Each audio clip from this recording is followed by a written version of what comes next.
नमस्कार, मैं हूं पुष्पेंद्र चौधरी और आप देख रहे हैं इंडिया वॉइस। वक्त हो चला है रिपोर्टर लाइव का, जहां हमारे संवाददाता ग्राउंड से हर खबर आप तक पहुंचाते हैं। तो पहले खबर का रुख कर लेते हैं। खबर मथुरा से है, जहां श्री कृष्ण जन्मभूमि मामले में मुस्लिम पक्ष सुप्रीम कोर्ट पहुंचा। क्या कुछ मांग की है मुस्लिम पक्ष, बता रहे हैं हमारे सहयोगी मोहम्मद फारूक। जन्मभूमि और शाही ईदगाह मस्जिद मामले में एक नया मोड़ आ गया है। मुस्लिम पक्ष इलाहाबाद हाई कोर्ट के फैसले को चुनौती देने के लिए सुप्रीम कोर्ट गया है। सुप्रीम कोर्ट ने मुस्लिम पक्ष ने अपनी याचिका लगाई है और उनका कहना है कि 23 अक्टूबर को जिस तरीके से हाई कोर्ट इलाहाबाद की कोर्ट ने जो फैसला दिया है, यानी रिकॉल उनकी अर्जी को खारिज किया है, उसको लेकर सुप्रीम कोर्ट मुस्लिम पक्ष गया है। मुस्लिम पक्ष का कहना है कि जो मुकदमे हैं जिन पर जो प्रेयर्स लगाई हैं, उन्हीं प्रेयर्स के आधार पर अलग अलग मुकदमों में सुनवाई होनी चाहिए, जबकि यही रिकॉल अर्जी मुस्लिम पक्ष ने इलाहाबाद हाई कोर्ट में लगाई थी, लेकिन इलाहाबाद हाई कोर्ट की खंडपीठ ने इसको खारिज कर दिया है। उनका कहना है कि सभी मुकदमे एक साथ चलेंगे। वहीं हिंदू पक्ष सुप्रीम कोर्ट में कैविएट लगाने की तैयारी कर रहा है। हिंदू पक्ष का कहना है कि मुस्लिम पक्ष मामले को लटकाने की कोशिश कर रहा है।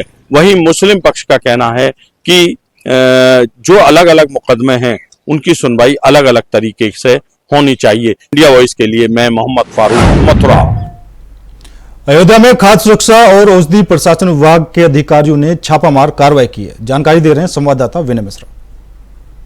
राजेश स्वीट्स के गोदाम पे खाद्य सुरक्षा एवं औषधि विभाग के अधिकारियों ने छापा मारा है और छापेमारी के दौरान जो है गोदाम से 1 कुंटल 80 किलो खोआ जब्त किया है, जिसकी कीमत जो है 50,000 रुपए बताई जा रही है। और इन्हें दीपावली पे खपत करने की तैयारी थी। प्रशासन को अंदेशा था कि ये खोआ मिलावटी है और गोदाम में 3 खाद्य पदार्थों के और भी नमूने लिए गए, जिन्हें जांच के लिए लैब भेजा जाएगा। और ये एक मणि पर्वत रोड पे जो है अयोध्या स्थित महेश एडिबल ऑयल में सरसों के तेल के 2 नमूने लिए गए हैं, जो जिनकी कीमत 3,45,000 रुपए बताई जा रही है, जो लगभग 20 कुंटल 85 किलो सरसों का तेल था। और दूसरा 1,32,000 का 800 रुपए का तेल था, जो 800 लीटर के करीब सरसों का तेल ये भी जब्त किया गया है। तो खाद्य विभाग के जो अधिकारी मानिक चंद थे, उनका साफ तौर पर कहना है कि दीपावली का जो त्योहार चल रहा है, मिलावटी सामान खाद्य को रोकने के लिए, तो इसकी टीमें जो है 22 अक्टूबर से लेकर 2 नवंबर तक की जो है जनपद के अलग अलग तहसीलों में जाकर के छापेमारी करेंगे। और तमाम ऐसी मिठाई की दुकानें हैं और इस तरीके की छापेमारी लगातार होती रहेंगी और तमाम प्रकार के नकली जो है खोए को जब्त करने की कार्रवाई यहाँ पे चलती रहेगी। सहयोगी रमेश पांडे के साथ विनय मिश्रा, इंडिया वॉइस।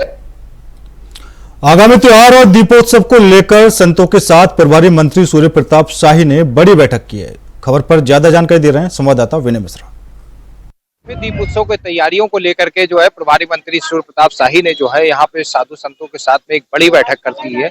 और इस दीपोत्सव का कार्यक्रम में जो पदाधिकारी हैं, तमाम ऐसे अधिकारी हैं, उनको भी यहाँ पे निर्देशित किया है कि दीपोत्सव का कार्यक्रम पूरी तरीके से भव्य और दिव्य होना चाहिए। और यहाँ पे साधु संतों से भी राय ली गई है कि दीप उत्सव को किस तरीके से सफल और अच्छे ढंग से किया जाए, जिसके लिए जो है साधु संतों की राय भी यहाँ पे ली गई है। और 8वां दीपोत्सव जो है एक अपने आप में एक विश्व रिकॉर्ड होगा। यहाँ पे 25 लाख दियों से जो है दियों का यहाँ पे रिकॉर्ड बनेगा।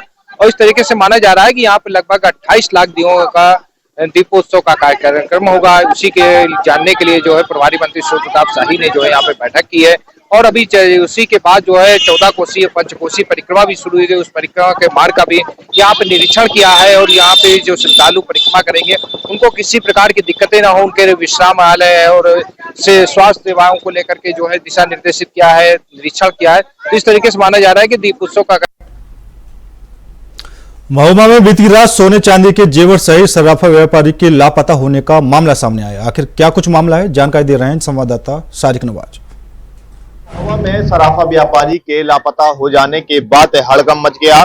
सराफा व्यापारी हमीरपुर जिले के राट कस्बे से सोना चांदी के आभूषण लेकर अपने गांव पहाड़ी आ रहे थे और अचानक 6 बजे से उनका फोन स्विच ऑफ हो गया, जिससे परिजनों के द्वारा काफी फोन मिलाने की कोशिश की गई, लेकिन फोन न उठने पर परिजन परेशान हो गए और व्यापारी को ढूंढने के लिए निकले। तो 9 बजे झांसी मिर्जापुर हाईवे पर व्यापारी की मोटरसाइकिल खड़ी पाई और जिसपे लाल मिर्चा का पाउडर के डब्बे भी थे। वहीं परिजनों के द्वारा मौके पर पहुंचकर पुलिस को सूचना दी गई। मौके पर पुलिस अधीक्षक सहित तमाम पुलिस बल मौजूद रहा। वहीं एसपी के द्वारा 5 टीमों का गठन किया गया है और लापता व्यापारी की जल्द से जल्द खोजबीन के लिए टीमें लगा दी गई हैं और पुलिस के द्वारा पूछताछ और जांच पड़ताल की जा रही है। मोहम्मद से शारिक नवाज, इंडिया वॉइस। खबर गोरखपुर से है, जहां मुख्यमंत्री योगी आदित्यनाथ ने आज जनता दर्शन में जनता की समस्याओं को सुना और निराकरण के अधिकारियों को निर्देश भी दिए हैं। खबर पर ज्यादा जानकारी दे रहे हैं संवाददाता अवनीश मणि त्रिपाठी।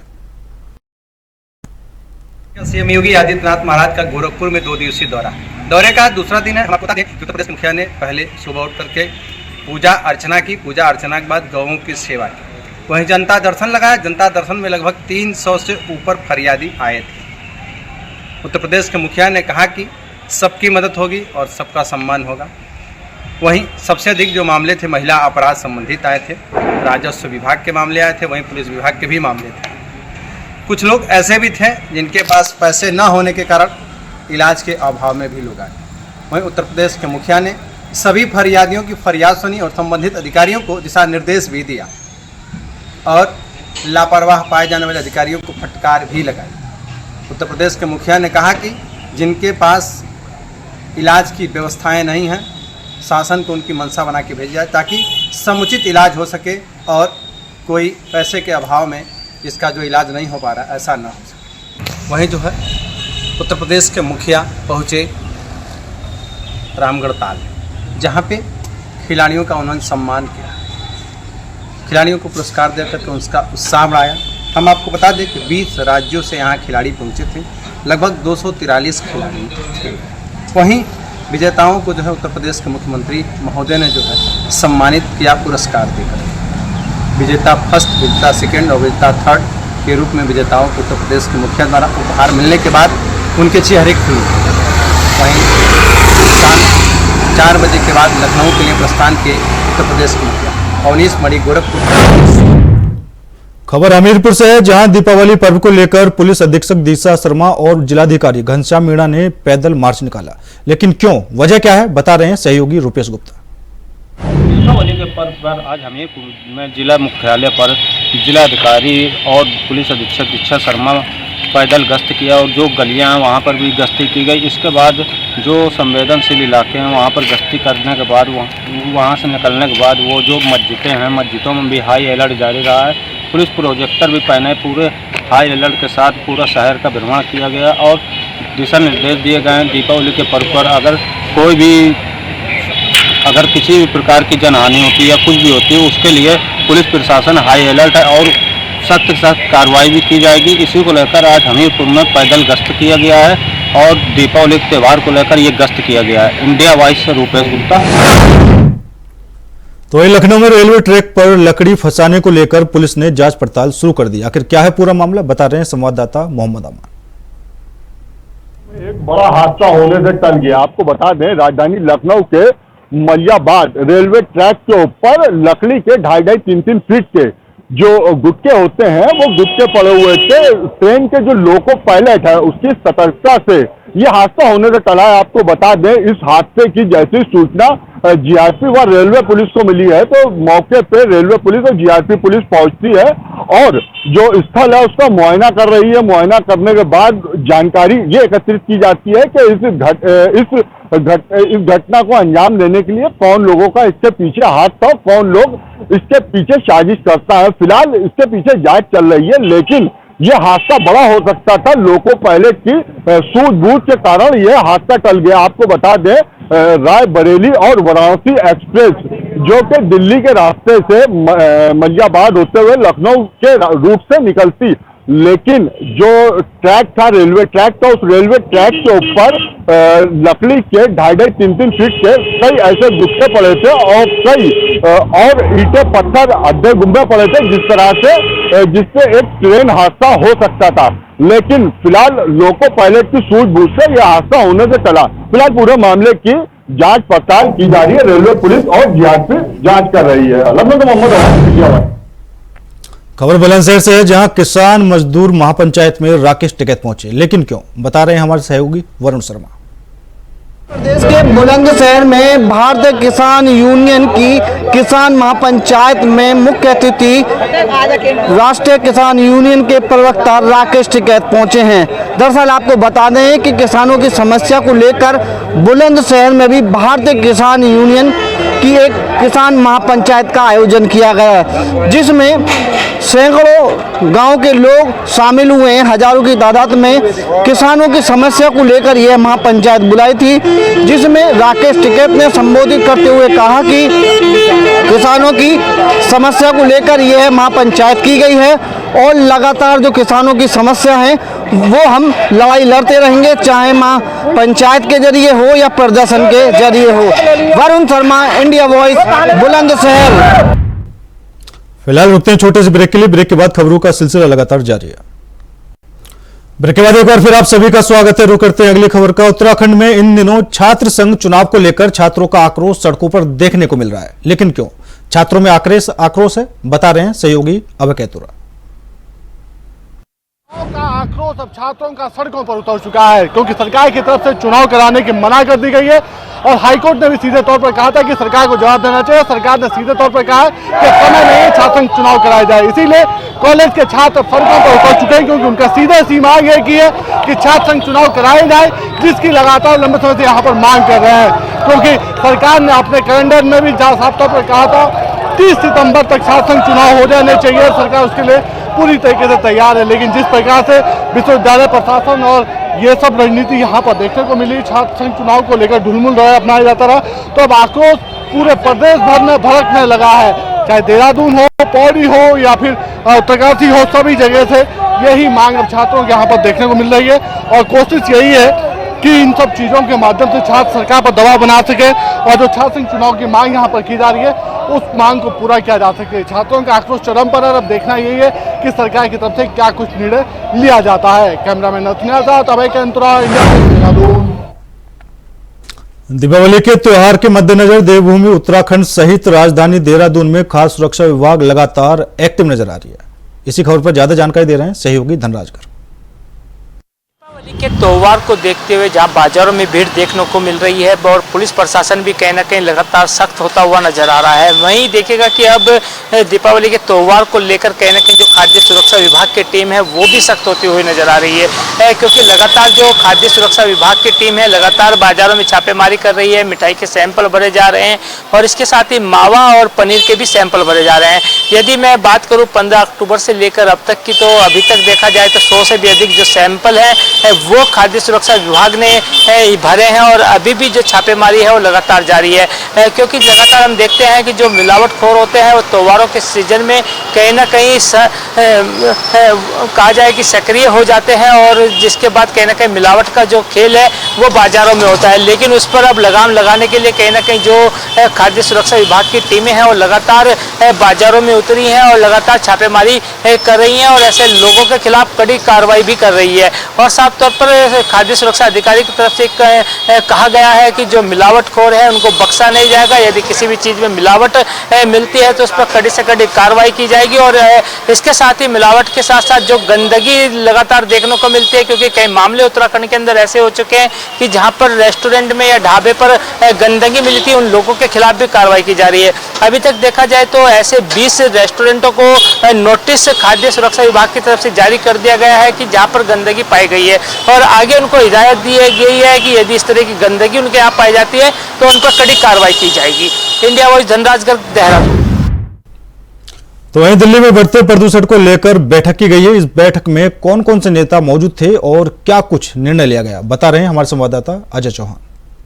दिल्ली प्रदूषण को लेकर लगातार कहीं ना कहीं दिल्ली सरकार और दिल्ली के एलजी जो है बैठक करते नजर आ रहे हैं। इससे पहले भी कई बैठक की गई थी। बता दें दिल्ली के अंदर प्रदूषण को लेकर के काफी दिक्कतों सामने देखना पड़ रहा है, क्योंकि लगातार जिस तरह से दिल्ली एक चैम्बर बनता जा रहा है, क्योंकि इसमें ऐसे में बच्चों और बुजुर्गों को सबसे बड़ी समस्या का सामना करना पड़ा है। भाई बता दें आज एक सबसे बड़ी बैठक की गई एलजी आवास में। वहां पर बता दें कि DDMA की जो बैठक की गई इसमें कई अधिकारी मौजूद। बता दें दिल्ली की मुख्यमंत्री आतिशी भी मौजूद थी, वही पर्यावरण के मंत्री गोपाल भी मौजूद थे। इस पर चर्चा की आखिरकार दिल्ली की जो समस्या है, जो हर साल की तरह पोल्यूशन का स्तर जो लगातार बढ़ता नजर आता है, उस पर किस तरह से रोक लगाई जाए और किस तरह से उसको साफ किया जाए। अब ऐसे में देखना होगा कि जिस तरह से एलजी आवास के अंदर आज दोनों दिल्ली के मुख्यमंत्री और एलजी मौजूद थे, क्या कोई निर्णय आता है, क्योंकि लगातार अभी कई बैठक का दौर चल चुका, लेकिन आज भी बताते हैं पोल्यूशन का जो स्तर था वो 300 से पार है, यानी कहीं ना कहीं बुजुर्ग बच्चों के अस्थमा जैसी बीमारियों के खतरनाक साबित हो सकता है। अब देखना होगा कि आखिरकार इस फैसले के बाद, इस बैठक के बाद क्या निर्णय लिया जाएगा। क्या दिल्ली के अंदर कोई बारिश का अवसर किया या फिर गाड़ी को कहीं ना कहीं बैन किया जाएगा, क्योंकि पहले भी ऑडी बैन की बात कई बार सामने आ चुकी है, लेकिन अभी तक इस तरह की कोई सामने नहीं आ रही। देखना होगा, क्योंकि दिल्ली की स्थिति जो है पोल्यूशन को लेकर सबसे ज्यादा स्तर खतरनाक नजर आता है, क्योंकि दिल्ली एनसीआर के अंदर कहीं कहीं तो 400 से भी पार हो जाता है। लेकिन ये एक बैठक बुला के अहम बैठक मानी जा रही है, क्योंकि इसके अंदर खुद एलजी मौजूद है, उनके अधिकारी मौजूद है, और बता दें पर्यावरण के जो मंत्री वो मौजूद है, एनजीटी के भी जो अधिकारी थे वो वहां मौजूद रहे, वो पलाय खुद मौजूद रहे, और इसमें चर्चा की गई कि दिल्ली को जल्द से जल्द प्रदूषण मुक्त दिलाया जाए। दिल्ली से अजय चौहान, इंडिया। खबर लखनऊ से है, जहां सपा ने 19 स्टार प्रचारकों की सूची जारी कर दी है। साथ ही जनसभा भी की गई। अखिलेश यादव ने कौन कौन से नाम सूची में शामिल किए हैं और क्या कुछ कहा है, बता रहे हैं संवाददाता आसिफ बेग। समाजवादी पार्टी ने यूपी के उपचुनाव की सभी सीटों पर कब्जा करने के लिए मास्टर प्लान तैयार कर लिया है। दीपावली बाद से सपा प्रमुख अखिलेश यादव चुनावी रैलियों का आगाज करेंगे। वहीं आज ही समाजवादी पार्टी ने 19 स्टार प्रचारकों की सूची जारी कर दिया है। बता दें कि यूपी में 9 सीटों पर उपचुनाव होने हैं। उपचुनाव को लेकर समाजवादी पार्टी पूरी तैयारी में जुट गई है। किस तरह किला फतह किया जाए इसकी भी रणनीति बना ली गई है। आज सब समाजवादी पार्टी ने 19 स्टार प्रचारकों की सूची भी जारी कर दिया है, जिसमें सपा प्रमुख अखिलेश यादव, चाचा शिवपाल यादव और जेल में बंद आजम खान समेत 19 लोगों के नाम शामिल हैं, जो अब चुनाव प्रचार करेंगे। समाजवादी पार्टी के पक्ष में माहौल भी तैयार करेंगे। अगर चुनावी रैलियों की बात करें तो समाजवादी पार्टी प्रमुख अखिलेश यादव दिवाली बाद से चुनावी रैलियों का आगाज करेंगे। उनकी पहली चुनावी रैली मैनपुरी की करहल सीट से शुरू होगी, जहां से मुलायम परिवार के सदस्य तेज प्रताप यादव चुनाव लड़ रहे हैं। इसके बाद उनकी 9 विधानसभा पर चुनावी रैली होगी और कहा जा रहा है कि यूपी का उपचुनाव काफ़ी कांटों भरा है समाजवादी पार्टी के लिए भी। यहाँ पर बीजेपी से सीधी टक्कर देखी जा रही है, तो वहीं बसपा भी चुनावी ताल ठोक रही है। ऐसे में यह कहा जा सकता है कि उपचुनाव काफ़ी रोमांचक हो सकता है। सहयोगी राहुल पाठक के साथ आसिफ बेग, इंडिया वॉइस लखनऊ। तो वहीं झांसी और चित्रकूट मंडल में अवैध खनन रोकने के लिए सरकार बड़ा कदम उठाने जा रही है। क्या है वो कदम, पूरी जानकारी दे रहे हैं संवाददाता आसिफ बेग। योगी सरकार ने अवैध खनन रोकने के लिए फुल प्रूफ मास्टर प्लान तैयार कर लिया है। खदान में अवैध तरीके से खनन रोकने के लिए खनन विभाग की टीम पूरी तरह से एक्टिव कर दी गई है, क्योंकि खनन माफिया पट्टा कहीं और का तो खुदाई कहीं और करते हैं। दरअसल चित्रकूट और झांसी मंडल के कई जिलों यानी कि महोबा, झांसी, हमीरपुर में अवैध खनन के मामले लगातार सामने आते हैं। सूत्रों का यह दावा है कि गलत तरीके से खनन माफिया नदी से मोरंग और बालू निकालकर करोड़ों की कमाई करते हैं, जिसकी खबर अब योगी सरकार तक पहुंच गई है। यूपी सीएम योगी आदित्यनाथ और शासन ने एक मास्टर प्लान तैयार किया है कि अवैध रूप से खनन करने वाले अब तेजी से पकड़े जाएंगे। वह पट्टा कहीं और का और खनन नदी से नहीं कर पाएंगे, जिस पर पूरी नजर रहेगी। बहरहाल चित्रकूट और झांसी के कई जिलों में जिस तरह से अवैध खनन को रोकने के लिए योगी सरकार ने एक मास्टर प्लान तैयार किया है, देखना यह है कि इन खनन माफियाओं पर किस तरह से नकेल कसी जाती है, यह समय ही बताएगा। सहयोगी राहुल पाठक के साथ आसिफ बेग, इंडिया वॉइस, लखनऊ। खबर रायबरेली से है, जहां 2.25 साल बाद दिशा की बैठक में शामिल होने के लिए राहुल गांधी रायबरेली पहुंचेंगे। क्या कुछ है पूरा मामला, जानकारी दे रहे हैं संवाददाता राजू तिवारी। सांसद राहुल गांधी की अध्यक्षता में दिशा की बैठक 5 नवंबर को होगी। बता दें, लगभग 2.25 साल के बाद रायबरेली जनपद में दिशा की बैठक होने वाली है।